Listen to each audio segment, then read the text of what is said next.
نعم، أولا أشكر الدعم الكبير للصحافة، خصوصا الصحافة المحلية، وأيضا أشكر الحضور القوي والمؤازرة من الهيئات الحقوقية، وأيضا من هيئة الدفاع التي أعلنت عن مؤازرتها.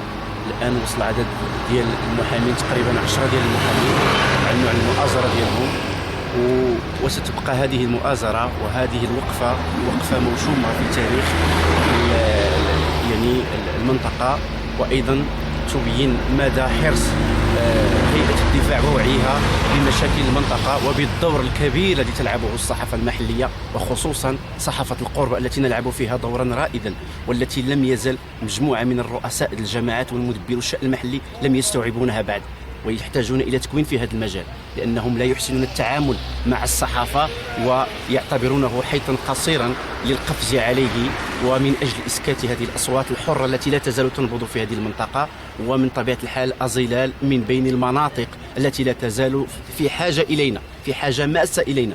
أزلال بدون صحافة محلية وبدون صحافة نظيفة ورأي حر لن تحارب الفساد. بالنسبة للجلسة فهي تأجلت إلى جلسة 29 دجنبير، والغريب أن المشتكى به رئيس الجماعة لم يحضر، وحضر المشتكى به مؤازرا من الهيئات الحقوقية وهيئة الدفاع. بالنسبة للتفويض الكلي، نحن متيقنون على أنه لم يتوفر على التفويض، لأنه عضو المعارضة لم يوقع نهائيا ولم يفوض له أن ينوب عنه وعن الجماعة. أما بالنسبة للأغلبية فهذا شأن يهم الرئيس، ونحن لا نعلم ما إذا يعني أعطاه تفويض. أولا أحيلك على معلومة مهمة جدا وهي غريبة في هذه القضية. أولا لأن المقال نشرناه في يناير 2016، يعني منذ 9 أشهر، والرئيس رد على ما جاء في المقال في مارس بعد 3 أشهر، وبعد 6 أشهر رفع ضدنا دعوى بالمقال الذي نشرناه في يناير 2016. وهذا يطرح سؤالا كبيرا جدا: ما الهدف من هذه الدعوة؟ نحن بالنسبة لنا نعتقد على أنه، ونحتمل احتمالا كبيرا على أنه يريد إسكات مسلسل القضايا التي كان يعني دأب الموقع أطلسكوب على نشرها، وهي متاهات رئيس جماعة أكودير تحت المجهر. ولكن يعني ماشي احنا اللي كتبنا المقال تيجينا من المعارضة، والمعارضة عندها الرؤية ديالها باش أنها تنتقد، من حقها باش تنتقد الشأن المحلي. وفي الوقت الذي كنا نعتقد على أن الرئيس سيحقق معه وأن السلطات الوصية ستحقق فيما كتبناه، يقاضي من كتب المقال. وهذا شيء غريب جدا، وهذا استفهام كبير، يعني كيعطينا واحد إشارات سلبية على أن المغرب ما غاديش في الطريق الصحيح. خص الناس ملي السلطه الوصيه ملي تشوف شي حاجه تكتبات خاص تحقق مع اللي تكتب عليه، ماشي شكون اللي كتب.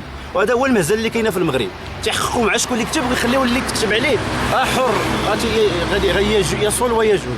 وهذا هو الخطير، وهذه الاشارات السلبيه هي اللي كنطرحوا عليها بزاف دابا، هي كنركزوا عليها. لماذا هذا التعامل السلبي من طرف الجهات الوصيه؟ قضيه سي حسن أقولون في اطار الراي والراي الاخر، هل استمعتم الى رد رئيس جماعه اكودير؟ طبيعه الحال، وهذه هذا مفروض علينا. الموقع ماشي ديال المعارضه، الموقع ديال جميع الهيئات، جميع الاحزاب، جميع النقابات. وملي تنشر المقال طبيعه الحال استشعرنا على انه هو مقال كيهضر على الشأن المحلي، خاصنا نسمعوا للرأي الثاني للرئيس. رسلنا المراسل ديال الموقع، دار معاه حوار، وباش بدا الرئيس الحوار نشكر موقع أطلسكوب اللي عطانا الفرصه اننا نبديو الراي ديالنا ونفندوا الادعاءات ديال المعارضه، ودوزنا المقال بخير وعلى خير. كاين توازن، كاين الراي ديال المعارضه والراي ديال الرئيس. من بعد 6 أشهر السيد الرئيس مشى دار بينا دعوه قضائيه، وهذا كما قلت لك اشاره سلبيه، وحنا كنا كننتظروا يتحقق مع الرئيس. هذه الجهه هذه خصها تحقق مع هذا الشيء، نشوفوا هذا فعلا، هذا الطريق فعلا مناش تصاوبات وفين غاديه، ونشوفوا هذه الميزانيه فين تتصرف، ونشوفوا واش الامور بخير في الجماعه. وهذا من حقنا ان نترافع على هذا الشأن المحلي، لانه الدور ديال الصحافه وهو المراقبه وانها تراقب ما يجري فيه. سيد الحسن أقول كلمه اخيره للصحافه المحليه بالنسبه لهذه الدعوة القضائية التي رفعها ضدنا رئيس جماعة أكودير الخير، الذي نحترمه ونكن له إلا الاحترام، ومن حقه أن يقاضينا ومن حقه أن يرد على كل ما نشر في الموقع. ولكن يعني هذه الدعوة هذه تبين على أننا نحن في الطريق الصحيح، وعلى أن الصحافة المحلية تزعج وتؤدي دورها المنوط بها، وهو مراقبة الشأن المحلي. وأوجه واستغل هذه الفرصة، الإخوان كلهم كنشكرهم المنابر اللي حاضرة، أوجه الشكر الكبير للمنابر المحلية التي آزرتنا منذ أن علمت بأن هناك دعوى قضائية ضد المحافظ، وأيضا لهيئة الدفاع بالمحكمة الابتدائية بأزيلان التي أعلنت عن مؤازرتها، وعددها وصل إلى حوالي 10 محامين أعلنوا مؤازرتهم للموقع ولمدير الموقع، وتبقى وقفتها موشومة في تاريخ الشأن المحلي بالمنطقة، وإشارة إيجابية على أن المنطقة ما زال بها رجال اللي غادي يقاوموا وغادي يقاوموا الفساد، وغادي ينشروا الغسيل ديال كل من سولت له نفسه أنه يمس المال العام في المنطقة. سيد الحسن أقرام، شكرا. مسكيتو حدو عن فيدرالية اليسار الديمقراطي بأزيلان. سي مسكيتو مرحبا. شكرا. بداية نشكر المنابر الصحفية اللي حاضرة معنا لكي نعبر مجددا عن تضامننا اللامشروط مع الأخ الحسن أقرام في هذه المحنة هذه، وهي محنة ديال حرية الصحافة كما كان الحال.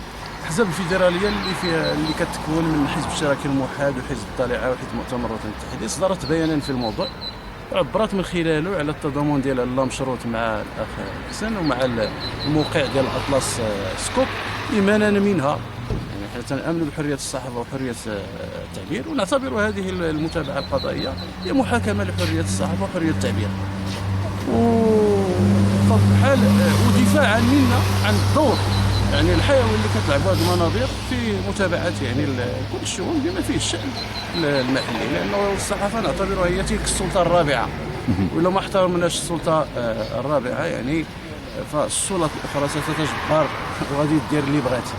وبالتالي حنا من هذا المنطلق هذا نتضامن مع الاخ حسن، ونتضامن مع كل المنابر اللي يمكن تمس في هذا الاطار، ايمان منطلقا من ايماننا القوي بحريه الصحافه وحريه التعبير. كما نعتبر ان المسؤولين العموميين يعني ماشي تيسير رئيس الجماعه ديالو جزيل الخير مع كامل الاحترامات ديالنا، ماشي كيسير واحد الفيرما ديالو ولا كذا، راه كيسير جماعه وهذا شأن عام. والمسؤولين العموميين غالبا يعني اللي تيآمنوا حقيقة بحرية الصحافة وحق المنابر الصحفية بمختلف أشكالها في الوجود لا يلتجئون إلى المحاكمات القضائية، يلتجئون إلى يعني أنه تيطلبوا الاستماع للرأي ديالهم في الموضوع، تيصدروا بيانات حقيقة حفاظا وحرصا على هذه المنابر الصحفية من أنها تستمر. فشكرا لكم مجددا. سي مسكيتو، ما تفسيركم؟ أطلس سكوب كتبت الرئيس رد وتم جر الموقع إلى المحاكمة، ما تعليقكم؟